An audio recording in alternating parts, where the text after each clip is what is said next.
What I want to go over today is something that I think is pretty common sense. And I think we all know this, but I also think life gets in the way. And because of that, we know it, but we don't remember it. And if we don't remember it, we forget to practice it. And that thing is your relationship with food, right? We know there is a relationship with food. It's just not this thing, it's this growing entity and body between you and food. So, if you have a relationship with food, you have to ask yourself, right? Because even, we can compare it to a marriage. And unfortunately, nowadays, sometimes your relationship with food will even last longer than your marriage, right? So, you have to really take it serious as when you say I do, right? And I think we need to be reminded of that it is a relationship. And if we're going to make the parallels from food to marriage, then you have to ask yourself, okay, what are the qualities I want in a good marriage? So if you're in a good marriage, you know. If you're in a bad marriage, you also know what you're looking for and what you're not looking for, right? So your qualities, what are they? Say them out loud, write them in the comments, list them off in your head. What are the qualities of a good relationship, a good marriage, a good friendship, right? You need open communication. You need effort. Can't be one-sided. Right? You need to put attention into finding the spark, keeping the spark alive, spicing things up to keep the passion there. You see where I'm going with this? The same goes for your food. So if we think for a second, if I'm married to food, do you think food would be very happy right now with your performance and how you've been treating it? Do you think you've been putting in enough effort and attention into loving it, growing it, changing it, experimenting, spicing it up, learning new skills, spending time with it, on it? Ask yourself, how have you been in your marriage? Rate yourself on a 1 to 10, 10 being the perfect marriage with food. Where are you lying right now? And every lady will be on a different number. But my point is, wherever you're landing, you know why. You know why. And once we know why and where we are, then you can start to say, okay, sometimes it's not enough to just be tactical, right? Do this. Here's this habit. Here's this thing. Make sure you meal prep this Sunday. Make sure you work out this Wednesday, right? Sometimes that's not enough. Or sometimes you need a different outlook or approach or a perspective. And that is where you can turn to this analogy of marriage, right? How can I be a better, partner to my food right now? And that answer is going to produce a different answer than if we were to ask you, what habits do you need to start doing, right? One is actual tangible habits, and the other is going to be more of an energy and a mindset shift, right? And both of those are useful, but both of them need to be used at different times, right? So if you've been struggling with the habit side of things, now would be the time to switch over to that side of things, right? So if you find that meal prepping isn't easy, or you find that you suck at cooking, so you're uninspired, or you eat the same thing all the time, it's effort. It is a relationship. It does not magically get better without effort. And we forget that part, right? Because we've been living for decades, and we think because we've been eating for decades, we're kind of an expert.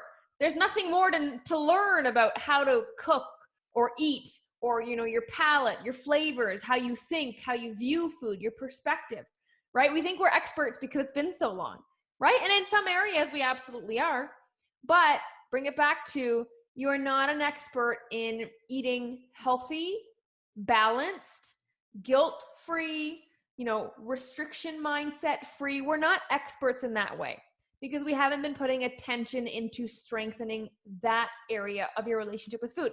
Maybe you have been strengthening your relationship tactfully, right? With tactics. Maybe you are really good at meal prepping. Maybe you are really good at weighing your food. Maybe you are really good at portion control and not going overboard, right? But that's only half of the equation. How are we thinking about food?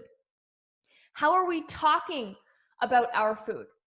If we keep saying out loud, I don't like my food, I don't like meal prepping, I don't like chicken breast, I don't like this, I don't like this, or I love cake, I love chocolate. If we keep scrolling through Instagram, staring at all the beautiful, delicious treats we know we can't have, well, where do you think your actions are going to lead you? And that's just purely starting in the mind, right? And it sounds so obvious when we point it out. We're like, duh. But you need to be reminded, because you're doing something right now, either an actual habit, a thought, a pattern, a phrase. You're doing something right now that is perpetuating the gap that is already there in your relationship with food. It is not helping it. It is not filling it. You are not getting stronger in that area. It's actually pulling you farther and farther apart. And for lack of a better term, you're starting to believe your own bullshit, right? If, years and years of you saying, I'm just a late night snacker. I just love late night snacking, or PMS makes me binge, or PMS makes me crave, right? You know what? Regardless of if they're true, do you think constantly saying it out loud has helped you over the years? No, of course not, right? But, on the flip side, there's things you have been saying your whole life that has helped you, right? Maybe you've been told your whole life and been telling yourself, I'm a hard worker. And so you always continually work hard. Maybe you've been told you're super creative, so you always do new creative hobbies, right? It applies both ways. So focus on the good things that you want to be known as, you want your identity to align with, and then really pay attention to the things you've been aligning your identity with that are just not servicing you anymore. It's just not serving you to say certain things or think certain things, or think you're above putting in effort with your food, right? Especially if you've been on a ton of diets before, especially if you've been on your weight loss journey for a while, right? We get comfortable, maybe we get complacent, maybe we think, we're the shit and we got it covered now. Wherever this kind of comfortable level comes in, we don't think we need to push past it anymore, right? But if you're not where you want to be, that means something needs to change. Because if nothing changes, nothing changes. So something needs to change. That means you're going to need to elevate yourself in all areas, because you're only as strong as your weakest point. And how you do one thing is how you do everything, right? So if we're trying to level up in our health, okay, you have to level up everywhere, because how you do one thing is how you do everything, right? If you're missing the skill of consistency, you can't just start to be consistent with your workouts. You also have to be consistent with your work deadlines, with attending date nights with your husband, right? Like, consistency goes everywhere. We can't just put it all in one place, because it's exhausting and we're going to burn out very quickly, and it's not lasting. You're not actually practicing consistency. You're practicing spurts of consistency that you've tricked yourself into thinking is working, when really it's just another extreme behavior that you called something different, right? That all or nothing behavior, 100% on or 200% off, that we've been trying to fix for years, right? And so it starts in the mind. And a really great example of this, and this is something that I hear often, and I hear women saying, I'm bored of my food, right? Who's thought that or said that before? Food's boring, food's bland, right? We've been there.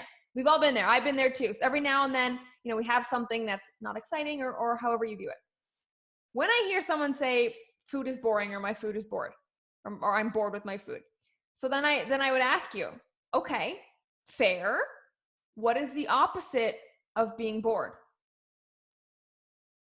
To me, being the opposite of bored is being entertained.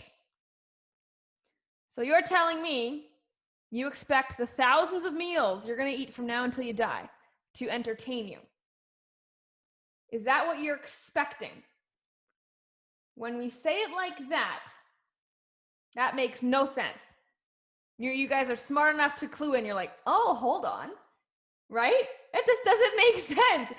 First of all, there's no way you can hit a home run with every meal you have. There is just a million reasons why that's not possible. Not only is your food journey long and growing, life is crazy. Sometimes you're going to have to skip meals. Sometimes you're not going to be able to cook. Sometimes you're going to end up in a drive-thru. Sometimes you're going to be traveling on vacation. Sometimes, X, Y, and Z is going to happen where you just have to get food in you. But if every time you eat, you're expecting to be fulfilled, you will be empty, because food will never fill that void. Food is meant for nourishment, and that's all that it's supposed to kind of check off to your body. And so when you eat, your body's checked off, but now your mind is racing. But food is not supposed to be a mental thing. Food helps you mentally as a side effect. right? It helps you have more clarity, be more focused, function, circulation. Like healthy nutrients will make you better in the brain, but it's supposed to feed your body to keep you alive, right? Where in your life, maybe you can pinpoint it, did you start to expect food to bring you joy? Where and why and how did that happen? Well, I can say for me, usually it happened as a woman. I put myself last. So I put everybody and everything first. And so my life gets pretty boring, and my life is full of things I need to do, not things I want to do. And so the one thing in my day that I used to look forward to was my bag of popcorn in front of the TV at night.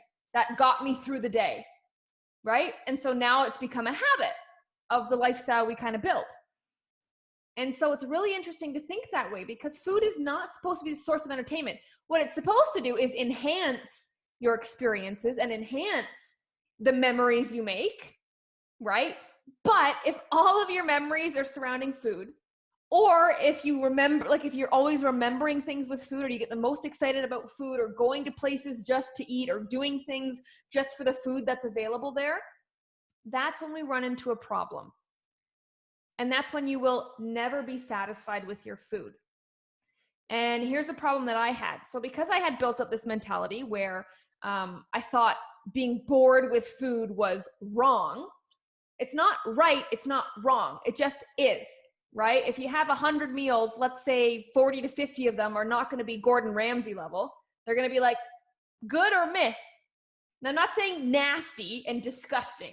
Food has to be enjoyable, right? But I'm talking about just living life where you are so excited, you are so busy, you are so fulfilled that food is not your source of joy. So you're so excited and busy doing other things that you have to remember to eat. You don't look forward to eating. That's what we're going for here, right? And I remember for me, I would have this expectation of my food needing to satisfy me, right? And for so long, I thought it was, I experimented with so many things to be satisfied, but what I really had to do was redefine my definition of satisfied. What does satisfied mean to me? And so in the beginning of my weight loss journey, when I was really, really struggling, I couldn't tell you what satisfied meant. Like, I just knew that I wasn't it after I ate. I just knew that I wasn't it. I knew that I wanted more. I knew that it didn't hit the spot. You ever say that? That didn't really hit the spot, or that hit the spot. What does that mean? How do we create that? Where does that come from? And so for so long, I thought I wanted to be satisfied. I thought food had to satisfy me. So then I would expect to be satisfied after every single thing I ate. Then when I wasn't, I didn't know why or how to describe it. And so guess what I would do? I would keep eating until I was satisfied. And that never happens. What really just ended up happening was I was super full, lethargic, and I went, and it was just time for bed. I never reached the satisfied. I reached the uncomfortably full and disgusted in myself and really guilty and got to overcompensate and work out extra hard tomorrow and skip breakfast and lunch and dinner tomorrow. That's the cycle I was stuck in. So I want you to really analyze, what are you thinking around food? It doesn't have to be boring, but when it's not exciting, that's not a bad thing. It doesn't mean something's wrong. It doesn't mean you shouldn't be eating it. Okay? If we inherently go into a meal expecting it to entertain us, when it doesn't, because there's no way everyone can, when it doesn't, our brain now registers that as it didn't work. It didn't work. It's wrong. I got to try something else. And if we do that after every meal, we are eventually going to break. There's no way we can stay healthy and consistent if that is how our brain is talking to us after every meal, right? If we're already thinking halfway through our dinner about the snacks we're going to have later, and then we're trying to resist the snacks later, well, you already made up your mind 3 hours before while you were eating. Like, this is all stemming back from the same thing, right? So my first point of, working on your relationship with food and putting in the same amount of effort, attention, and commitment like you would in a marriage is going to allow you to appreciate food more. It's going to allow you to expand your recipe repertoire. Maybe cooking with new foods you're not used to, learning new flavors, right? Feeling enriched with your food relationship and feeling in tune with your food relationship. Not excited, in tune. And then we have to redefine what satisfaction means. Otherwise, we're always going to continually eat or continually crave or binge or late night snack or just snacking throughout the day because we're searching for some type of satisfaction that we've never bothered to describe before and don't even know if it's really real. I still couldn't tell you what my old version of satisfaction was about because I never got it. It was just, I don't know what I expected, just to be mind blown and have fireworks in my mouth every bite I took. Is that what I was expecting? Probably. And it's just not going to happen, right? We say those chips sound amazing and then we fantasize about them. And then we have one bite, it leads to the whole bag. And then when we realize we had the whole bag, we're like, that wasn't even that good. I don't feel good. They didn't even taste that good. I was just doing it to do it. And doing it to do it was led by the fact that you weren't satisfied with what you ate, because we need to redefine what satisfaction is. So for the sake of this call, I want us to watch how we're speaking about food and to food. Treat it like your partner. Respect, embody the habits that you want to have. Embody the thoughts you wish you thought. You can always rewire. That's the first step. Second step is redefine satisfaction in a way that is, I just boil it down to three things. Number one, I expect to feel full after a meal. My stomach's not growling. I expect the meal to be nutritious to some degree, vitamins and minerals, because that's why we eat, right? And I expect it to have some type of flavor. I'm not disgusted by my meal. And when we say that, the bar is pretty low. It's not hard to add flavor. It's not hard to find nutritious foods at all. And it's not hard to make yourself full if you just slow down and wait a little bit. And that's where your focus needs to be. So if you've been neglecting your marriage with food, which we usually all have in some area, small or big, and you need to acknowledge that, you need to kick yourself in the butt and realize, I haven't been giving this relationship attention, and now I need to. And it's not about being perfect, right? You don't expect to be passionate lovers with your spouse for 50 years. Come on, anybody who's been with someone for that long, or 5, 10, whatever amount of time, you guys it's not the same. It's different, or it comes in spurts. So why do we forget that is the exact same with food? You don't divorce your husband every time there's a little bit of a lull, just like you don't divorce your relationship with food every time there's a lull. That means that's a cue for you to, unfortunately or fortunately, again, changing your perspective, have to put in more effort. That's all it is. So if you take anything away from this call, I want you to just shift your perspective with how you talk to food, about food. And boring is not a bad thing. Boring is a thing. And now we're not expecting to be blown away every meal. That way we won't keep searching to be satisfied after we're already our new version of satisfied. And every time we eat, are we full? Are we nutritious? Was there some flavor? That's it. Those are your measuring tools. It makes things a lot easier. And this is definitely a call that you should be coming back to frequently in the lulls. When you remember and you're like, I'm bored, when we hear it, or when you say it, or you're not enjoying your food, or you're finding it annoying to make time for food, or you're struggling somewhere with food. This is a great time to come back to this call just to put things into perspective. That is all that you are missing.